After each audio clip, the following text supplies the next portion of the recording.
Imagine you are, like, fully awake.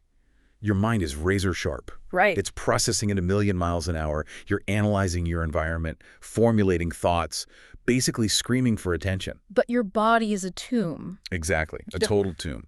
You try to twitch a single finger and nothing happens. You try to pry open your eyelids, but they feel like they're cemented shut. Yeah, it's just total paralysis. You're suspended in this absolute suffocating pitch black. I mean, you can't feel the bed beneath you. You can't hear the ambient hum of the room. You can't even feel the rise and fall of your own chest. Wow. You are trapped in the ultimate solitary confinement, which is, it's your own skull. It really is the absolute stripping away of the external world. You are left with nothing but the raw, unfiltered machinery of your own consciousness. Okay. And without any sensory feedback to anchor it, that machinery can very quickly begin to tear itself apart. That is the terrifying reality we are stepping into today. So, welcome to a monumental new journey for us and, for you listening. A really big journey. Yeah, usually our deep dives tackle a single nonfiction topic, like a scientific breakthrough or a historical event. Right. But today, we are embarking on this massive 74-part exploration. I am Jeff, one of your resident book fanatics, and we are setting out to blindly experience and dissect Troy St. James's novel, In Darkness We Sleep. And I am Grace, your other resident book fanatic. And we need to be very clear about the rules of engagement for this project. Yes, the rules are important. When we say blindly, we mean it. We are doing this chapter by chapter, piece by piece. This is a completely spoiler-free journey. Totally spoiler-free. We have not read ahead. We don't know the twists, the ultimate destination, or even the basic plot summary beyond what is physically on the page in front of us. We are discovering the story right alongside you. Which feels entirely appropriate given the subject matter, don't you think? Oh, absolutely. We are in the dark, trying to piece together reality just like the protagonist. And today, our sole focus is just the prologue of the novel, which is ominously titled Breaking Through Insanity, A Sick Man's Dreams. Such a heavy title. It really is. And the sheer psychological weight of these few pages, it's staggering. We're looking at the terrifying, desperate depths the human brain will plunge into when it's suddenly and violently deprived of all sensory input. But before we even meet the protagonist, the author forces us to pause. He makes us consider a foundation. The book opens with two incredibly specific dedications. Right. The dedications. I was stuck on those for a while. Same. And in a narrative this meticulously crafted, dedications are rarely just polite acknowledgments. I mean, they are thematic anchors. Yeah, they set the whole tone. The first dedication is to the men and women of the U.S. Armed Forces. St. James writes, let me find the quote, "Who continue to serve so we can sleep nights. They deserve better than we've given them." I read that phrase over and over. So we can sleep nights. In a book titled In Darkness We Sleep, that immediately reframes the whole concept of sleep. It really does. It takes sleep away from being just a mundane biological necessity and, elevates it to a privilege, a luxury of safety that is bought and paid for by the sacrifice of others. Well, think about the vulnerability of sleep, right? It's the one time in our daily cycle where we willingly relinquish our sensory awareness of the world. We just turn it off. Yeah, we power down our defenses, and the author is suggesting that this vulnerability is only possible because someone else is standing guard. But it's the addendum that really introduces a darker undertone. You mean the part about... They deserve better than we've given them. Yes, that part hit hard. It introduces this subtle but pervasive sense of societal guilt, or maybe neglect, a failure to adequately honor or care for those who provided that safety. Right, and we don't even know who our protagonist is yet. Exactly. But if we are reading the tea leaves here, this suggests that themes of service, trauma, or being left behind by society might play a massive role in the narrative to come. And then, literally immediately following that heavy, almost critical dedication, we get a second one. Yeah, the contrast is wild. This one is dedicated to the Ute Nation. The author describes them as a community of proud Americans who understand the meaning of family and embrace the spirit of living. Look at the juxtaposition between the two. The first hints at danger, sacrifice, and perhaps institutional neglect. Yeah. The second focuses entirely on connection, community, and the spirit of living. And if we look at the prologue as a whole, we are about to spend time with a man who feels entirely severed from the spirit of living. Right. He feels functionally dead. He really does. So the Ute Nation dedication feels like a thematic North Star. It's a beacon of what it means to be alive and connected, contrasted against the total isolation our protagonist is experiencing. Like a baseline for humanity. Exactly. Yeah. Does it foreshadow that his survival will depend on family or community? Or is the author just highlighting the tragedy of his isolation by showing us what he's missing? I think it forces us to ask what survival actually is. Like, is survival just a beating heart and firing neurons? Or does true survival require being tethered to something outside of yourself? A community, a family, a purpose. Right. By placing these dedications at the threshold of the book, StJames is preparing us for a story that isn't just a medical thriller. It is an interrogation of what makes a human life meaningful. Which brings us to the man stripped of all of that meaning. Let's actually meet Jason Matherson. Finally.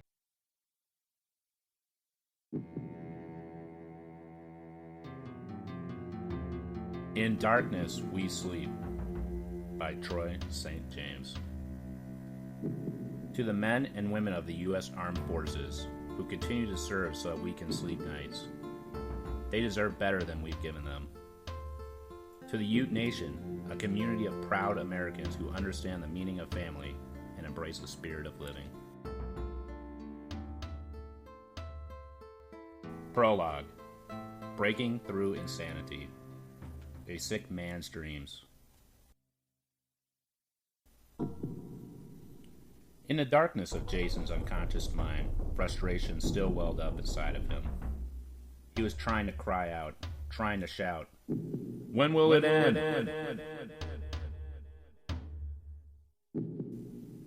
The increasing tension stemming from the combination of his overactive mind and his immobile body was maddening. It welled up again, and he shouted within his head. Nothing. He imagined a pistol in his hand. He squeezed off a round and used the energy from the image to carry his words into the darkness. "When will it end?" Nothing. He shouted the question again.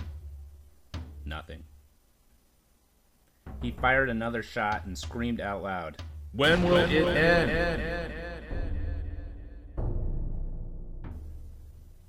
Never, never, never, never, never,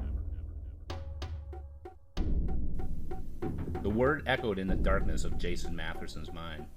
It was an answer to a question he had finally been able to vocalize. A question he trusted to break him free of his ever-increasing insanity. If he could protest the darkness, he would. The answer was worse than silence. In darkness, his mind passed easily between the conscious and unconscious until there was no difference. His senses of touch and sight gone, but his mind tested that by twitching his imaginary fingers, blinking his unmoving eyes, vocalizing his fear. It was an unending fear that nothing was out there. Am I dead? From the darkness, he passes into a dream. At this point, the dreams were at least more comforting because they allowed him a vision and a voice. He saw a foggy image of a man driving a blue car down a city street.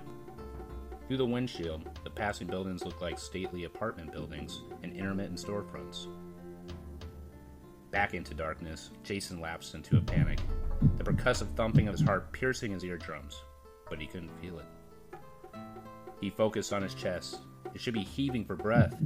His heart should be racing, but there was nothing. The thumping cut through the air like a blade. Whomp, whomp, whomp. Again he passes into unconsciousness, but didn't dream. The silence and stillness offered little comfort, but his mind dealt with it better. It rested and waited for someone to end this. Jason woke again, thinking about how long he's been in this state and what it was exactly. The thumping sound was far away, but it was still present. The maddening darkness must be a place, he thought. Was this heaven? He rolled the idea in his head, trying to put his little knowledge of the biblical heaven into this absurd place. Darkness is not heaven. It can't be. He forced his eyes to blink, but they didn't move. He tried to turn his gaze, but his eyes were fixed. He tried to move his tongue, but it acted as if it were disconnected, unmoving, and disappointing. Jason screamed, "Rrrr!" A response came. It said, "No, no, no, no, no." If Jason could feel excitement then, he would have erupted in it. What was that voice? Did I really hear it? He tried to scream again, knowing the sound was only in his head. Hello? Hello? Hello? Hello? Hello? Hello? Nothing but silence. Jason lapsed into a dream about a car ride through a city he didn't know. He rested his mind as the image passed before his eyes. In darkness, you see nothing but yourself. Introspection needs no light, but it shows us things no one wants to see. Jason saw fear and rage in himself. It translated into frustration and pain. Without an outlet, Jason expected he would implode. His thoughts were so heavy and trapped that he knew his soul, if it was even still there, would eventually give up. Thankfully, it never did. Jason? Just a whisper in the darkness. Was it a real voice or just an echo from the screaming Jason now performed with regularity? He looked into the darkness and waited for another voice. When nothing came, he screamed a terrifying shrill in his head. His vocal cords would never have been able to muster such a noise. Jason, are you all right? No, he thought. I'm stuck in darkness and I can't move a muscle. I can't even move my tongue. A small gesture that would tell me I was alive. I must not be alive. That's it. This is a coffin or... Jason? The voice was distant, but clear. Jason cried out again, "Hello? Hello? Nothing. He tried to run off the darkness of his mind, fighting his own eyes, feeling doped up, feeling dead. He began to fear the inevitable ending of his life, or maybe this was the end and this is eternity for him. Maybe some version of hell or heaven where you have to face your own conscience. Maybe I did something seriously wrong and needed to answer to it. Maybe I was being judged. He fell back into a dream where he could see a friendly face. A man smiling almost inches from his own face. He saw his warm eyes and could swear he could feel a little puff of breath on his lips. The dream face startled him and Jason fell backwards into the darkness. The sensation of movement was magnified because he waited so long for it. He appeared in the front seat of the blue sedan, looking thoughtfully at the side of his father's face, who was attentively driving along a city street. Jason could see signs of age in the man's face. The details were amazing as his dream self passed even closer to the corners of his father's eyes, until he could see the microscopic flaws of his crow's feet.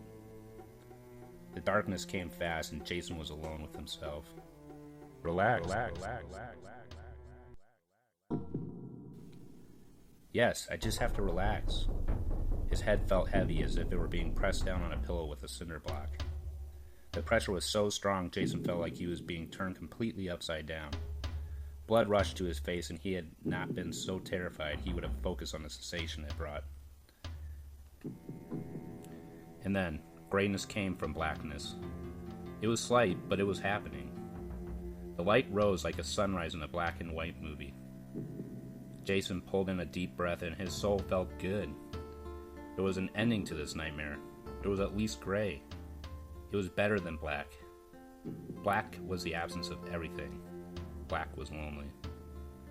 As Jason began to lapse into the state of dreamless unconsciousness, a voice could be heard. Coming back to us, Jason.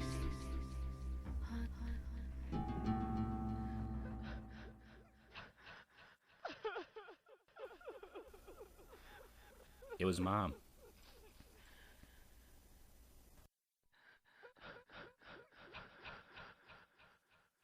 The author drops us into his reality with absolutely zero preamble.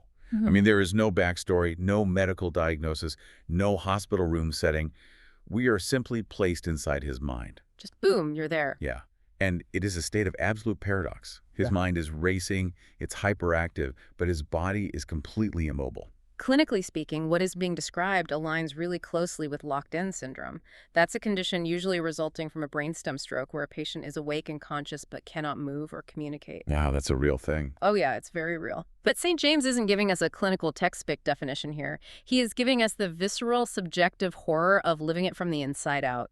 The line that genuinely chilled me, and I had to read it twice, was when the author notes that Jason's mind passes so easily between the conscious and unconscious state that there was no difference. That is terrifying. Just sit with that for a second.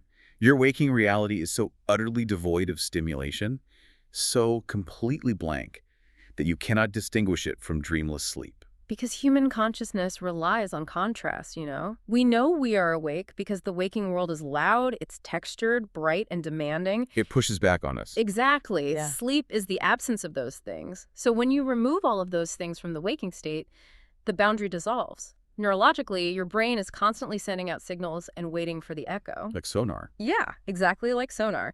You shift your weight in a chair, and your nervous system registers the pressure change. You speak, and your ears process the sound waves bouncing off the walls. Your existence is confirmed thousands of times a second by this continuous feedback loop with your environment. So what happens when that feedback loop is entirely severed? I was trying to find a way to conceptualize this, and the closest I could get is thinking about an astronaut on a spacewalk. Oh, I like that. Imagine you are outside a space station doing repairs, and your tether snaps. You drift away. Nightmare fuel. Total nightmare fuel. Eventually, your suit loses power.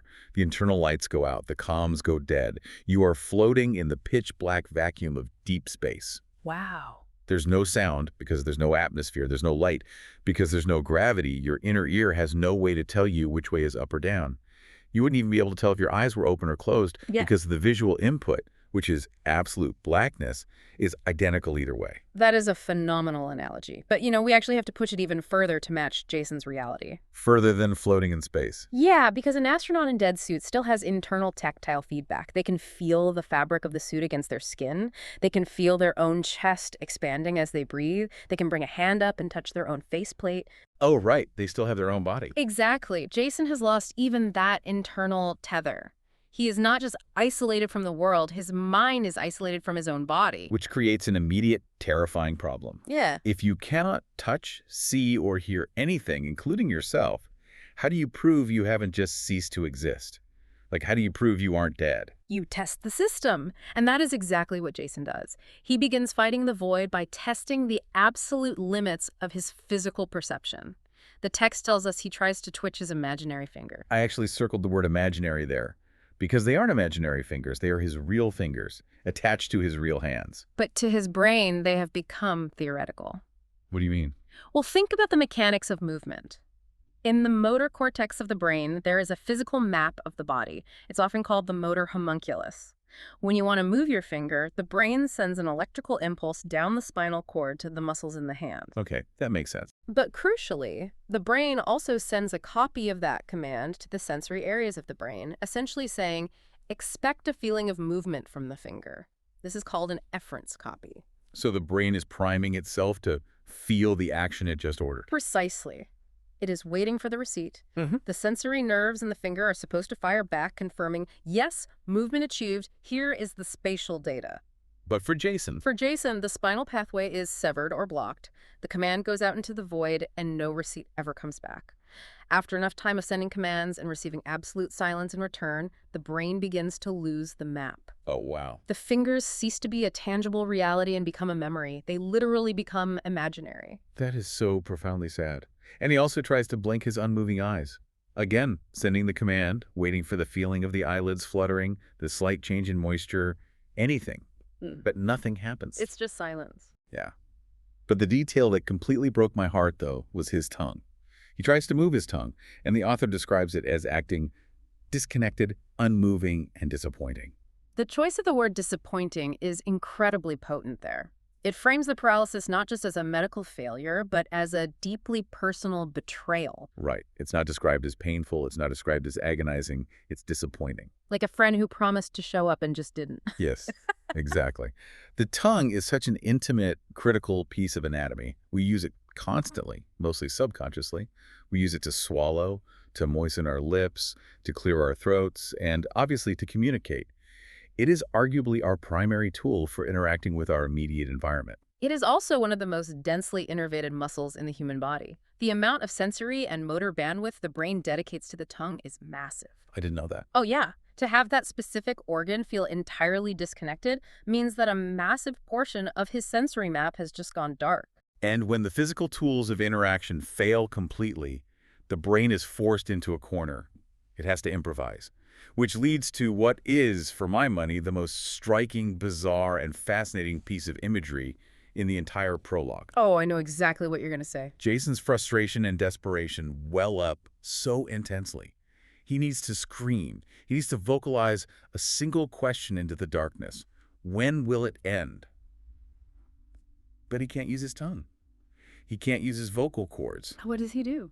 He imagines a pistol in his hand. The text says he literally has to conjure the image of a gun, point it into the dark, and squeeze off a round. And he uses the energy from the image to carry his words out of his mind and into the void. Let's unpack the mechanics of that, because it's wild. Why would the brain require the imagery of a deadly weapon just to ask a question? I was totally bewildered by this on my first read. I was like, why introduce an act of violence into an internal monologue? Why not just think the words loudly? Because thinking the words loudly isn't enough when the psyche is under this level of Like, compression. what do you mean? Think about the act of shouting, of truly screaming in frustration. It is a profoundly physical event.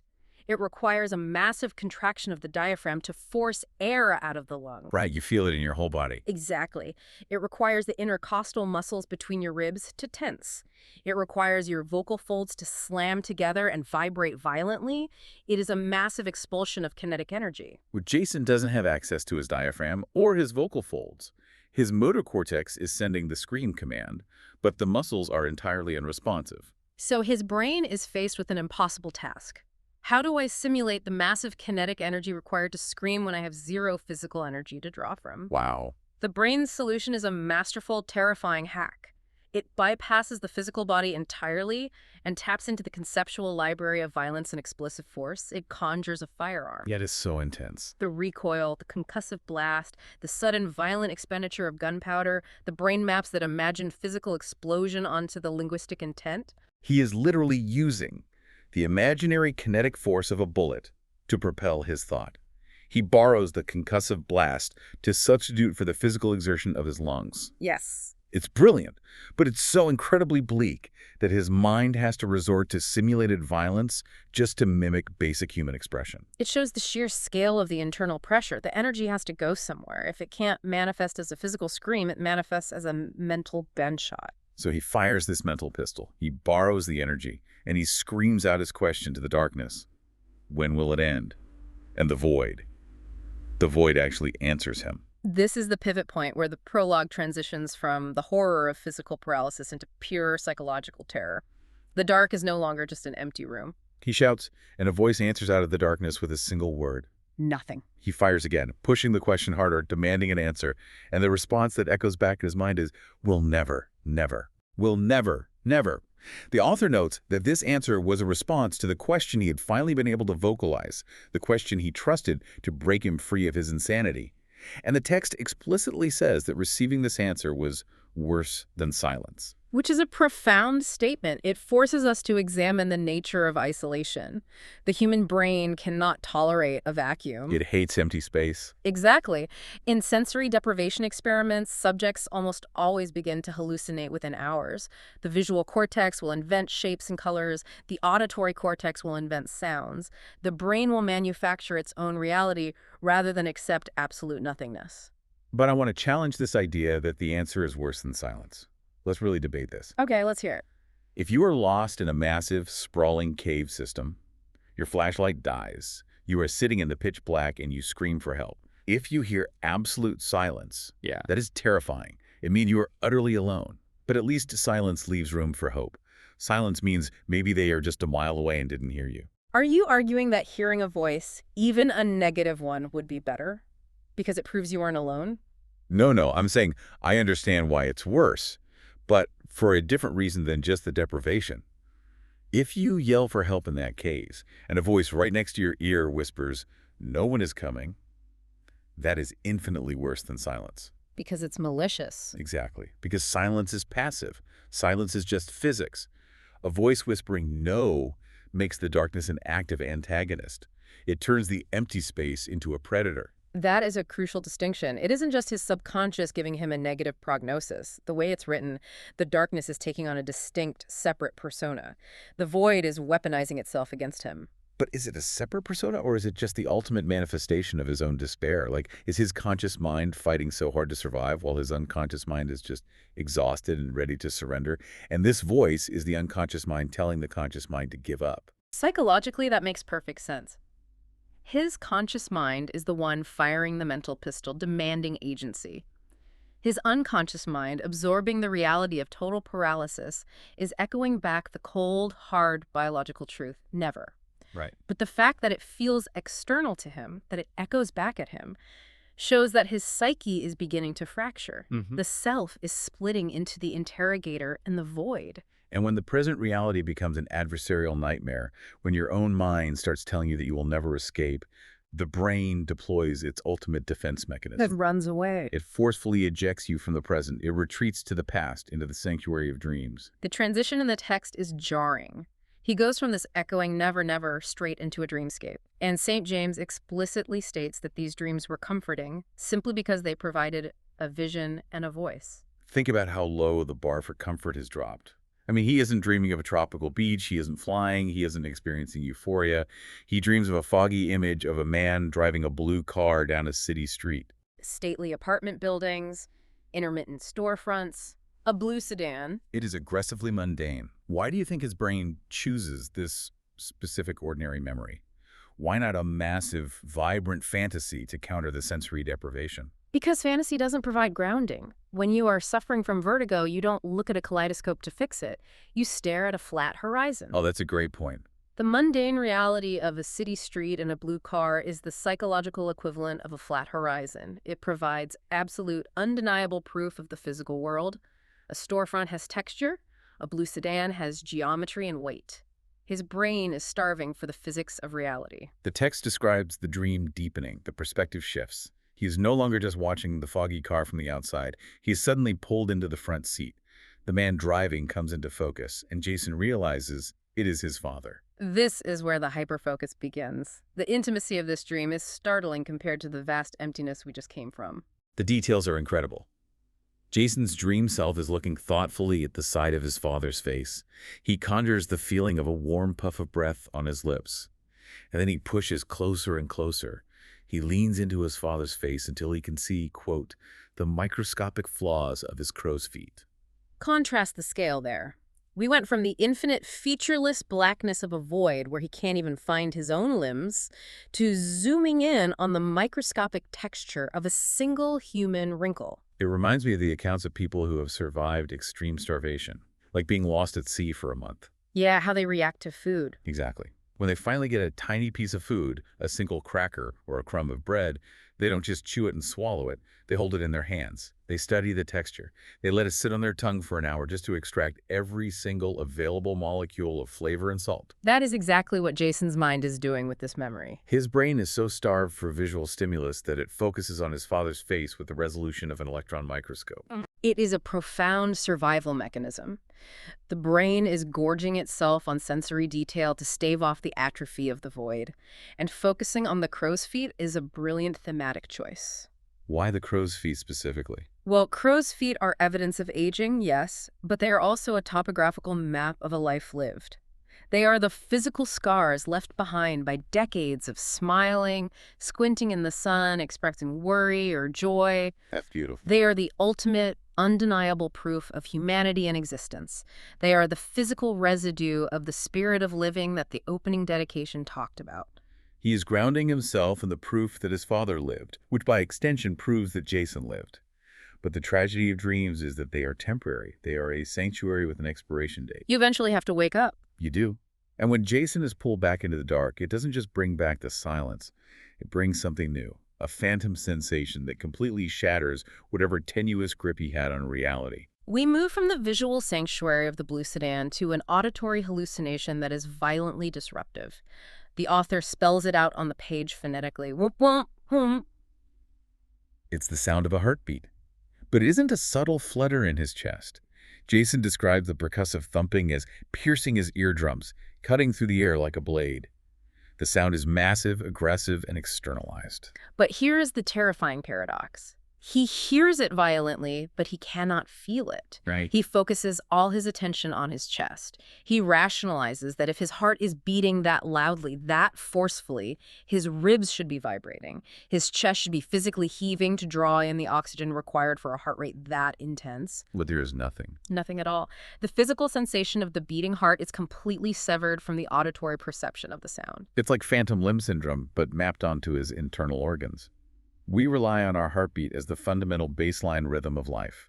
We usually ignore it, but if you put your hand on your chest, it's there. It's always there. To hear it roaring in your ears like a war drum, but to feel your chest as a cold, motionless block of stone, it completely destroys the illusion that his mind and body are still attached. To understand why this happens, we have to look at the somatosensory cortex. This is the part of the brain that processes tactile information from the body. Okay. Because Jason is receiving absolutely zero data from his skin, muscles, or organs, the brain starts acting like an amplifier trying to find a signal on a dead radio station. So it turns the volume up. Exactly. It turns the gain up higher and higher, searching for any baseline internal noise. It finds the faint auditory echo of the blood pumping through the carotid arteries near the ear, and because the volume knob is turned all the way up to max, it perceives that tiny pulse as a deafening blade-like rhythm. So the brain is manufacturing the horror out of its own desperate attempt to find life. And this complete severance between what he hears and what he feels triggers a profound internal reckoning. It forces him to face himself. Yeah. The text gives us this line, and we need to camp out here for a minute because it's the philosophical core of the prologue. Introspection needs no light, but it shows us things no one wants to see. Introspection needs no light. It is a beautiful, chilling sentence. When you are stripped of the external world, the only direction left to look is inward. The darkness stops being just an environment and becomes a pressure cooker for his psyche. The author notes that in this darkness, Jason sees fear and rage in himself. It translates into raw frustration and pain. Think about how we handle extreme negative emotions in the physical world. Remove. Right. When you are terrified, your body reacts. You shake. You run. When you are enraged, you might clench your fists, you might scream, you might punch a wall. Your body provides an exhaust valve to physically burn off the chemical surge of adrenaline and cortisol. Jason has no exhaust valve. His brain is dumping those stress chemicals, generating massive amounts of fear and rage, and his body cannot dissipate them. But you sit there. The emotion just loops back on itself, compounding in a closed system.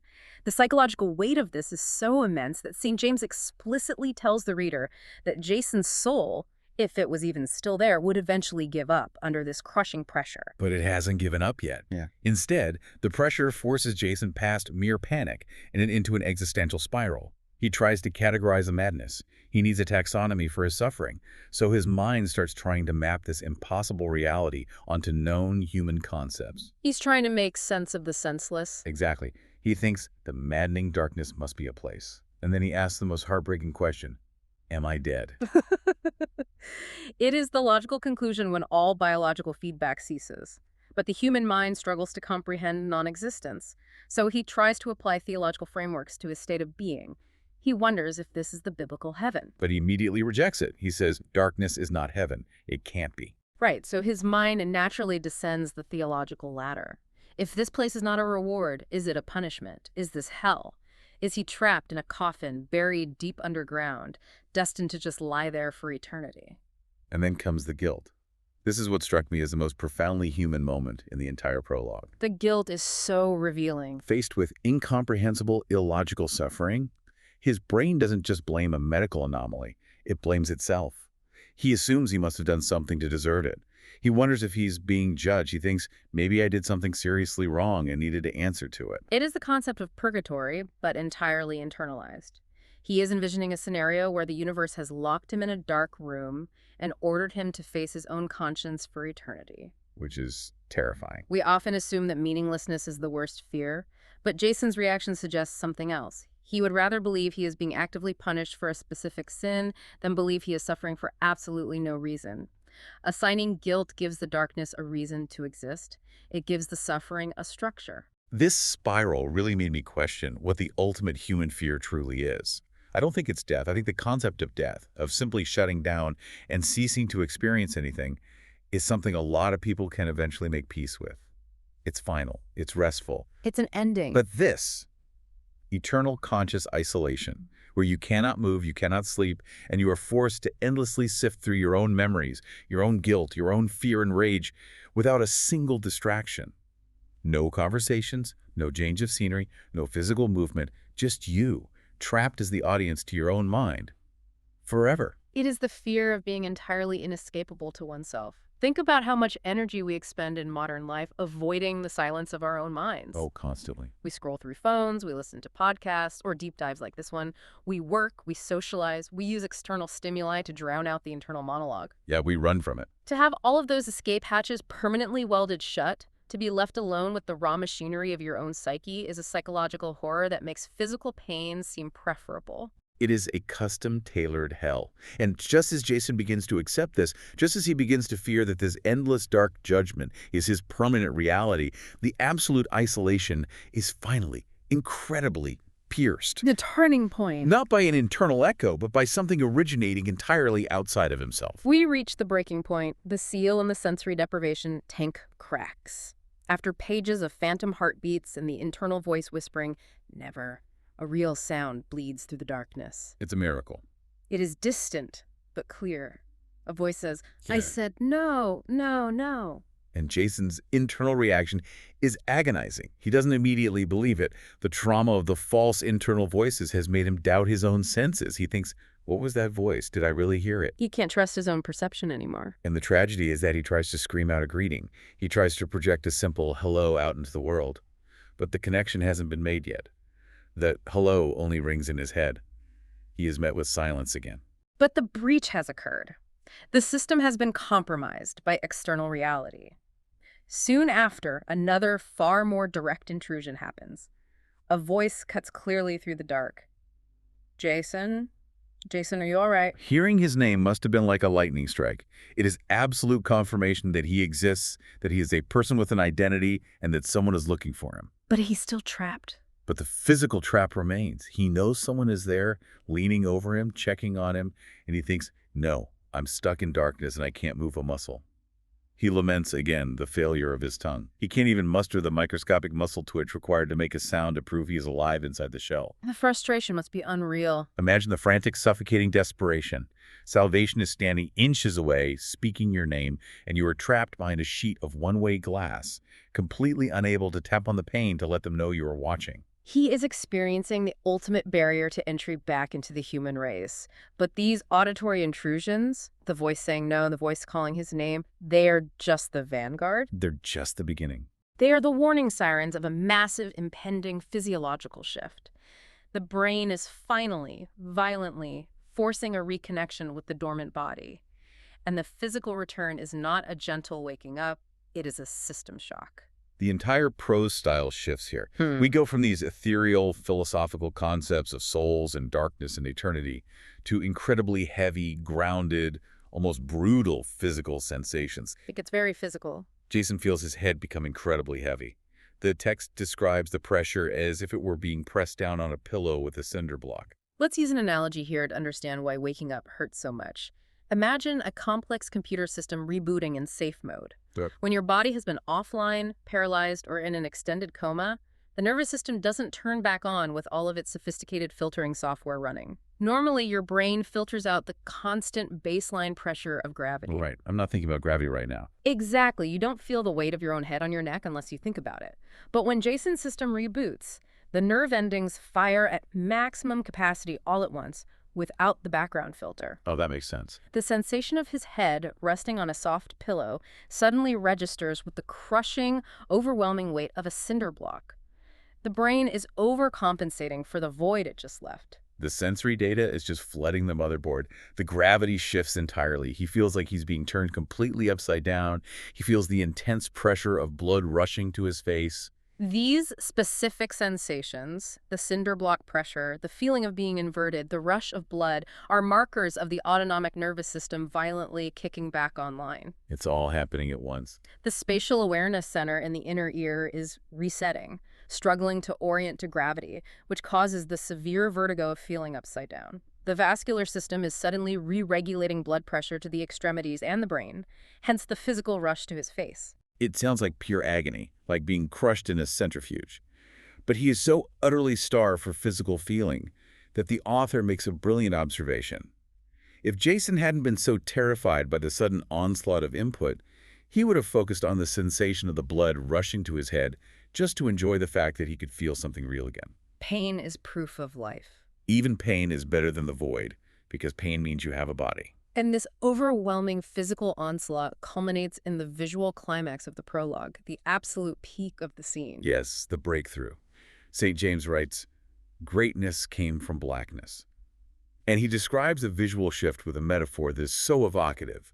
The gray light rises like a sunrise in an old movie. A sunrise in a black and white movie. It perfectly captures the mechanics of vision returning. It isn't a sudden blinding burst of technicolor. It's not an instant fix. No, the optic nerve doesn't just snap back to full high-definition reality. It is a sluggish, monochromatic, agonizingly gradual shift from absolute nothingness to a hazy, indeterminate gray existence. The rods in his eyes are firing before the cones, giving him light without color. But the emotional relief attached to that hazy gray is profound. It's the most triumphant moment in the prologue. Jason mentally pulls in a deep breath, and his soul finally feels good. The text says, "It was at least gray. It was better than black. Black was the absence of everything. Black was lonely." Gray changes all the rules of his universe. Because gray implies geometry, black is a vacuum. You cannot see depth in absolute blackness. Right. But gray means there is an environment. Gray means there is a light source somewhere, even a dim one, and that light is reflecting off of physical objects in a room and hitting his retinas. Gray is the ultimate scientific confirmation that the existential spiral was wrong. He's not in hell. He is not dead. He's not in a coffin. He's not in hell facing eternal judgment. He is in the physical world. The gray light is the undeniable proof of reality. And as the panic finally subsides, as the gray light anchors him to the physical world, he begins to lapse back into an unconscious state. But this time, it isn't the terrifying void where he can't tell if he's awake or asleep. It's a comforting, natural drift into rest. A real sleep. And right as he fades out, we get the final emotional anchor that officially ends the nightmare. A single voice can be heard, and it says one word: Mom. Which brings this entire textual analysis full circle all the way back to the foundation we debated at the very beginning of our discussion, the second dedication of the book. The Ute Nation dedication. Yes. Troy St. James dedicated this novel to the Ute Nation, honoring a community that understands the meaning of family. The ultimate tether pulling Jason out of the vacuum of space, the force that finally broke the gravity of the void, wasn't just the gray light or the rush of blood. It was the presence of his mother. It's so powerful. Whether it's his voice finally working to call out for her, or her voice reaching him, it is the most primal, foundational connection a human being can have. It is the exact antithesis to the loneliness of the black void. It's a stunning piece of structural writing. It really is. The author sets up a terrifying premise, walks us to the absolute edge of philosophical madness, and then pulls us back from the cliff with the simplest, most powerful concept imaginable: a mother and her child. It establishes the emotional stakes for the entire 74-part journey ahead of us. We now know exactly what Jason stands to lose if he slips back into the dark. Absolutely. Before we wrap up this inaugural discussion and look ahead to Chapter 1, we need to quickly acknowledge the incredible team that brought this source material to our ears. Yes, the audio production was amazing. The audiobook presentation of this prologue, which we used for our prep, featured fantastic vocal performances by Eric Neubauer and the author himself, Troy St. James. And the deeply unsettling music and production were provided by Robert McNichol. They managed to make the silence sound terrifying, which is no small feat. They captured the claustrophobia perfectly. Now, as we close out this first analysis, we want to leave you, the listener, with a challenge. A fun but slightly scary challenge. We spend our entire lives utterly immersed in a rich, constantly updating sensory reality. We take for granted the feeling of the chair supporting our weight, the ambient hum of the refrigerator, the microscopic dust motes catching the light filtering through the window. We challenge you, sometime today or tonight, to try an experiment. Find a room where you can achieve absolute total darkness, a closet, a basement, shut the door, block the gap under the frame, turn off all the lights. We're gonna make it pitch black. Put on heavy noise-canceling headphones or dense earplugs. Sit on the floor perfectly still in that total absolute sensory deprivation for just 5 minutes. Don't meditate. Just actively observe your own mind. Notice what happens. Pay close attention to how quickly your brain starts searching for inputs. Watch how quickly the silence becomes deafeningly loud, and watch how the pitch darkness starts to swirl with phantom shapes and colors manufactured by your own visual cortex. It will give you a tiny, fleeting, safe taste of the nightmare Jason Matherson woke up inside. It is a profoundly humbling exercise. It forces you to realize that our grip on reality is entirely dependent on a continuous stream of electrical signals, and if you cut the wires, the self starts to unravel almost immediately. And finally, as we prepare to dive into part 2 of this journey, we want to leave you with a provocative puzzle, a theory to mull over that builds on the text we just dissected, but looks toward the unknown horizon of the plot. Consider the voices in the dark again. Right. When Jason fired his metal pistol and screamed into the void, asking when the madness would end, a voice answered him. It explicitly told him, never, never. We debated whether this was his unconscious mind giving up, a fracturing of his psyche, making the darkness an active antagonist. What if it wasn't? Exactly. The final voice of salvation, the voice that coincided with the gray light breaking through, was his mother's. So what if that crushing darkness and the voice saying never wasn't internal? What if it wasn't just the psychological despair of a man locked in his own body? What if, in the universe of this novel that we know absolutely nothing about yet, there is some literal external force that was actively trying to keep him trapped? Like an entity. An entity or a presence that recognized his vulnerability and was actively trying to pull him away from the gray light of reality, actively trying to separate him from the safety of his family. Are we reading a grounded medical thriller about a man recovering from a catastrophic neurological event? Or are we standing on the precipice of something far more supernatural? Was he fighting his own brainstem, or was he fighting something else entirely? We don't have the answers. We are just as in the dark as Jason was. But we are going to find out together, page by page. Thank you for taking this first step into the void with us. We are so incredibly excited for the massive journey that awaits, and we will be back right here to pull back the curtain on Chapter 1 in Part 2 of this deep dive. Until then, keep questioning your reality, appreciate the gray light, and maybe keep a light on tonight.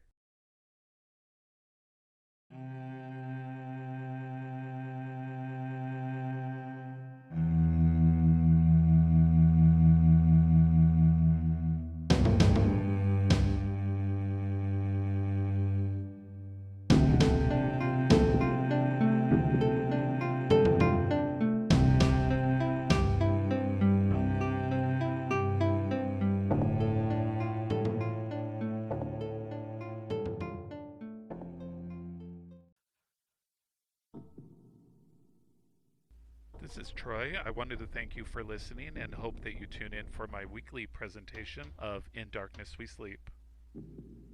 Vocals by Eric Neubauer and Troy St. James. Music and episode art provided by Robert McNichol. I can be contacted directly at troystjames@cox.net. Join me on Facebook or follow on Twitter at Troy St. James. This audio podcast is produced by Troy St. James, copyright 2012. Have a good night.